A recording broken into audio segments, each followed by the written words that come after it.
By now, almost everyone has heard of Bitcoin, but that doesn't mean most people know what it is. The lack of informed criticism coming from the mainstream is a reminder of just how new Bitcoin really is. Being born in just 2009, it is understandable that most people struggle to grasp Bitcoin's significance. Almost none of the groundbreaking technologies that we take for granted today were immediately embraced.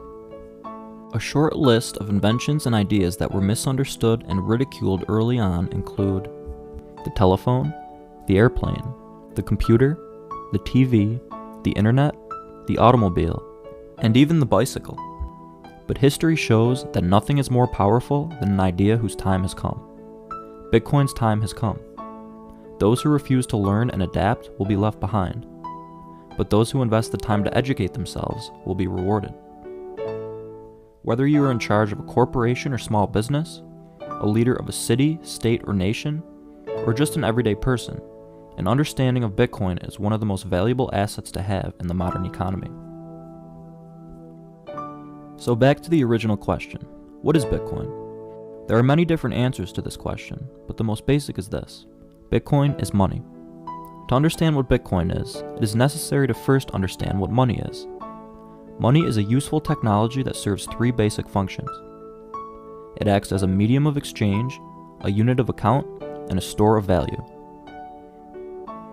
As a medium of exchange, money acts as the bridge between buyers and sellers. A good medium of exchange enables economic growth by allowing trade to occur between buyers and sellers, regardless of the relationship between them. As a unit of account, money allows for easy calculation of prices in an economy. Without a standard unit of account, it would be necessary to engage in the time-consuming process of exchange rate conversions. As a store of value, money allows people to defer the fruits of their labor into the future. The act of sacrificing immediate consumption for future consumption is what has enabled the construction of modern civilization. A good store of value incentivizes long-term thinking and investing. As a medium of exchange, unit of account, and store of value, money provides benefits to both the individual and the economy as a whole. But not all money is created equal. Throughout history, societies in different geographic locations used different goods for money depending on what was available to them. Some examples of primitive money include rye stones from the Micronesian island of Yap, agri-beads from Western Africa, and seashells called wampum from North America. While seemingly very different from one another, these three monies had one thing in common: scarcity. However, this scarcity was no match for modern technology. Once it became possible to mass produce them, the value of each money plummeted. It is for this reason that over time gold emerged as the world's dominant money. Increasing the supply of gold requires massive capital expenditure, keeping the inflation rate relatively low. Gold naturally outlasted primitive forms of money due to its superior qualities of durability, recognizability, divisibility, and most of all, scarcity. As global trade expanded, it became advantageous for countries to converge on a common medium of exchange. By the end of the 19th century, gold was recognized as money in nearly every country in the world. But gold wasn't perfect. Over time, societies found it more efficient to exchange paper notes redeemable in gold. These notes were lighter, more easily divisible, and just an all-around more practical way of conducting business. At any time, someone could take their paper note to the bank and exchange it for gold. Fast forward to 1944 at the Bretton Woods Agreement, and the US dollar became the world reserve currency. Now instead of backing their currencies with gold, countries backed their currencies with US dollars, which were in turn backed by gold. Until 1971. With more dollars in circulation than gold in the vault, US President Richard Nixon officially ended the US dollar's convertibility to gold. Since 1971, the entire world has been engaging in one of the greatest monetary experiments in history: completely unbacked fiat money. Fiat, a word of Latin origin, means by decree. Fiat money, then, does not have value because it was chosen naturally by the market, but because it has been decreed to have value by a central authority. On October 31st, 2008, monetary history changed forever when a programmer by the name of Satoshi Nakamoto published the Bitcoin white paper. The Bitcoin network went live in 2009 and went largely unnoticed for the first few years of its existence. But just over a decade into its life, it has grown into a global network used by hundreds of millions of people to store almost $1 trillion worth of value. Never before has a money been created or discovered that is more capable of fulfilling the three functions of money than Bitcoin. As a unit of account, Bitcoin offers nearly infinite divisibility. With each coin being divisible into 100 million units called sats, Bitcoin allows for prices to be denominated more precisely than any other form of money that has come before it. As a medium of exchange, Bitcoin has the ability to connect buyers and sellers from anywhere on Earth.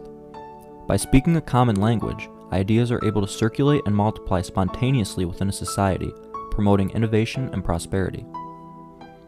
Money can be thought of as a form of nonverbal language which connects buyers and sellers through the mechanism of price.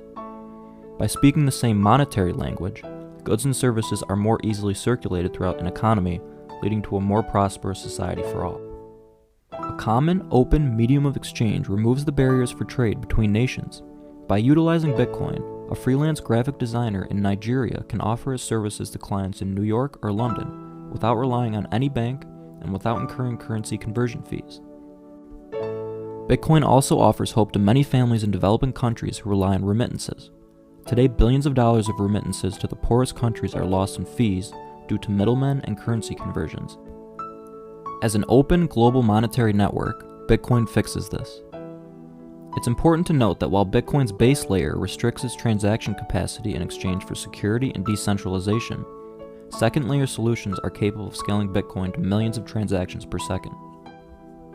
One such example is the Lightning Network, a payment layer built on top of Bitcoin, which is already being used by thousands and soon millions of people in El Salvador as a medium of exchange. As a store of value, Bitcoin offers what no other form of money can: absolute scarcity. A foundational aspect of Bitcoin is the fact that no more than 21 million Bitcoins will ever exist. Unlike gold, the rate at which technology progresses has no ability to inflate the supply of Bitcoin beyond 21 million. Not only does technological progress not have the power to debase Bitcoin, but neither do politicians or central bankers. From the Roman Empire to Weimar Germany to present-day Venezuela, history is littered with examples of governments debasing their currencies to the point of collapse. As of May 2021, there are over 20 countries with official annual price inflation rates of over 10%. Citizens of these countries are watching their savings disappear before their eyes. Bitcoin gives every person the opportunity to store their hard-earned wealth in a money that cannot be debased. Even the strongest fiat currencies are not safe from debasement. Over the past 100 years, the US dollar has lost 93% of its value. Trillions of dollars have entered circulation since just 2020. While dollars remain a convenient unit of account and medium of exchange, dollars are quickly losing their ability to store value. This is why we counterintuitively saw unprecedented booms in both the stock and real estate markets after government-imposed lockdowns of 2020 began. As more dollars entered circulation, people began to flee dollars in favor of alternative, scarce stores of value. Some people believe that when the fiat experiment ends, the world will return to a gold standard. This idea makes about as much sense as ditching cars and returning to the horse and buggy. Gold was the premier monetary asset throughout history for the same reason that the horse and buggy was the primary mode of transportation throughout history. It was the best option available. Now that automobiles exist, despite a history spanning thousands of years, riding by horseback is mostly a recreational activity in the modern world. And now that Bitcoin exists, despite its storied history, gold will take its place as an important but now outdated tool of civilization. Because that's all money is, after all, a tool. Money by itself is not valuable. What is valuable is what money can do for the individual and for the economy. And never before in the history of civilization has a money offered more potential for both the sovereignty of the individual and for the advancement of the economy than Bitcoin.